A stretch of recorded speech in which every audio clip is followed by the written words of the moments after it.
गयासुद्दीन ने सन 1320 में एक नए वंश अर्थात तुगलक वंश की स्थापना की। इस वंश में 3 शासक हुए, गयासुद्दीन, उनके पुत्र मोहम्मद बिन तुगलक और उनके उत्तराधिकारी फिरोज शाह तुगलक। गयासुद्दीन की मृत्यु के पश्चात मोहम्मद बिन तुगलक ने गद्दी संभाली। संभवतः मध्यकालीन सभी सुल्तानों में मोहम्मद तुगलक सर्वाधिक शिक्षित, विद्वान एवं योग्य व्यक्ति थे, मगर अपने शासनकाल में कुछ ऐसे निर्णय लिए थे जिसे न उस समय समझदारी भरा माना गया, न शायद आने वाला कल मानेगा। जिस फैसले के कारण उन्हें सबसे अधिक उपेक्षा झेलनी पड़ी, वो फैसला अपने राजधानी को दिल्ली से दौलताबाद ले जाना था। इसी ऐतिहासिक घटना की कन्नड़ भाषा के महान लेखक गिरीश कर्नाड ने नाटक के रूप में रचना भी की। आज फिर हम वही ऐतिहासिक सफ़र को फिल्म के माध्यम से दोहराते हैं, जिसे गुजरात के खेड़ा ज़िले में स्थित महमदाबाद नामक कस्बे के निकट सोजाली गांव में वात्रक नदी के किनारे बनी रोजा रोजी दरगाह व थोड़े दूर स्थित ऐतिहासिक मस्जिद में फिल्माया गया है। ये स्थल अहमदाबाद से 40 किलोमीटर की दूरी पर स्थित है। रोजा रोजी दरगाह का निर्माण 15वीं सदी में मोहम्मद बेगड़ा के शासनकाल में हुआ। मुबारक सैयद, जो कि एक सूफी संत थे, उनकी समाधि भी यही बनी है।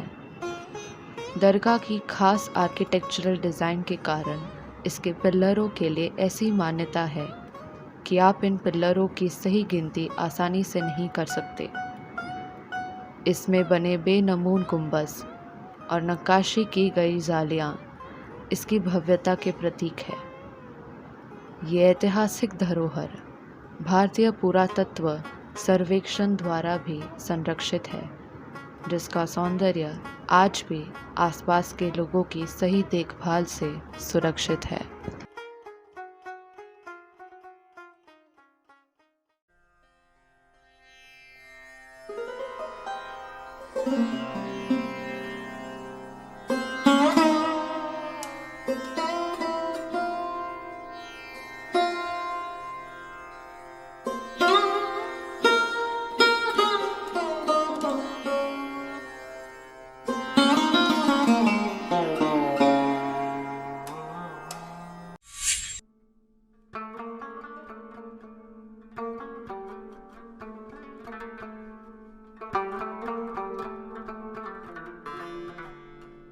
हमें हमारी रियासत और आवाम को महफूज रखने के लिए ये कदम उठाना ही होगा। बार बार सरहद पर मुगलों और हिंदू राजाओं की जानिब से मिल रही चुनौतियों की बारिशों के बीच दिल्ली की सल्तनत को सलामती से तुगलकाबाद ले जाना ही बेहतर रहेगा। लेकिन यकायक इतना बड़ा फैसला, हमारी अपनी ही आवाम खिलाफत कर हमारे खिलाफ जा सकती है। और सरकार, आप तो जानते हैं कि जिस सल्तनत को आवाम का साथ नहीं मिलता, वह सल्तनत हर घड़ी खतरे में रहती है। और हुजूर, हमारे शाही खजाने के बारे में आप मुझसे बेहतर जानते हैं। शाही खजाना? वजीर आजम, हम ये पूछते हैं शाही खजाना आखिर है क्या? अगर सवाल शाही खजाने का ही है तो उसकी कीमत हमारे लोगों की जान की कीमत से ज्यादा हरगिज नहीं।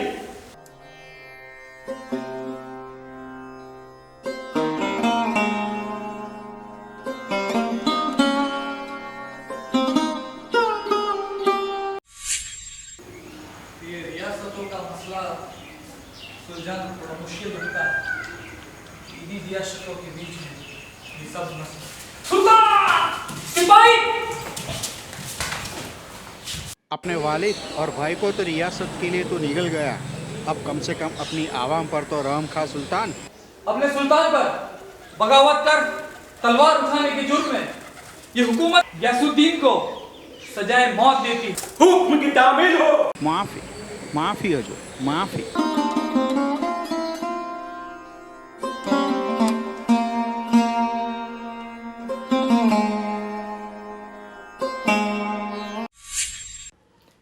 रहमान और रहीम, आज आपका ये गुलाम अपनी आवाम, अपनी रियासत, अपनी सरजमी की हिफाजत के लिए जो फैसला लेने जा रहा है उसे दुरुस्त करना।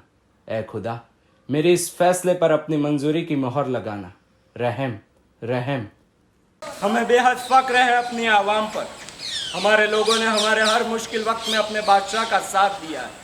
यहाँ तक कि हमारे वालिद के जन्नत नशीन हो जाने के बाद भी आपने अपने हुकूमत का साथ नहीं छोड़ा और अपने लहू से इस सल्तनत की तामीर की। आज वक्त ने हमें ऐसे मोड़ पर लाकर खड़ा कर दिया है जहां हमें अपने आवाम और वतन में से किसी एक को चुनना है, और ऐसे में आपके साथ और सहारे की मदद आन पड़ी है।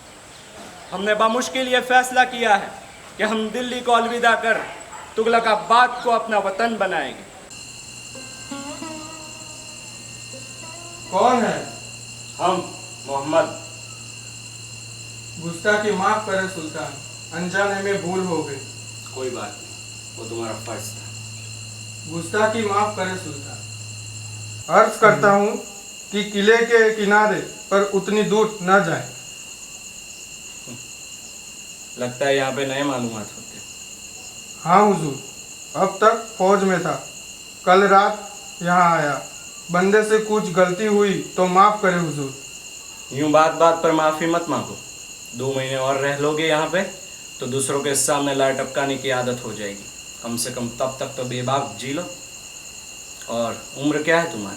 19 का हूँ हुजूर। उमंगों भरी उम्र है, पूरे आलम को फतेह करने का ख्वाब देखने की उम्र है।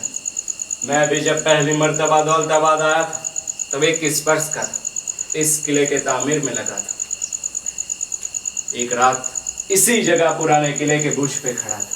करीब एक मशालची के हाथ में मशाल अपने सुनहरे पंखों को फड़फड़ा रही थी। किले का एक आधा बना हुआ गुंबद आसमान को अपने सीने में समा लेने की कोशिश कर रहा था। तभी अचानक कुछ हो गया, गोया किसी ने जादू कर दिया। मैं, मशाल, आसमान, किला सब एक हो गए, सब पिघल गए।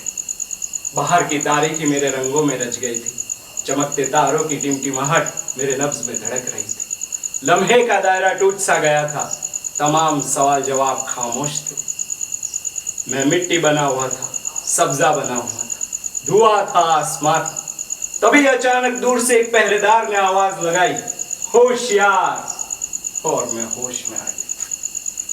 सिपाही, ये मत समझो कि मैं तुम्हारी जवानी में रश करता हूं। अभी जूझने के लिए बहुत जिंदगी पड़ी है तुम्हारे पास। मुझे देखो, आज अरसों बाद फिर से दौलताबाद आया हूं।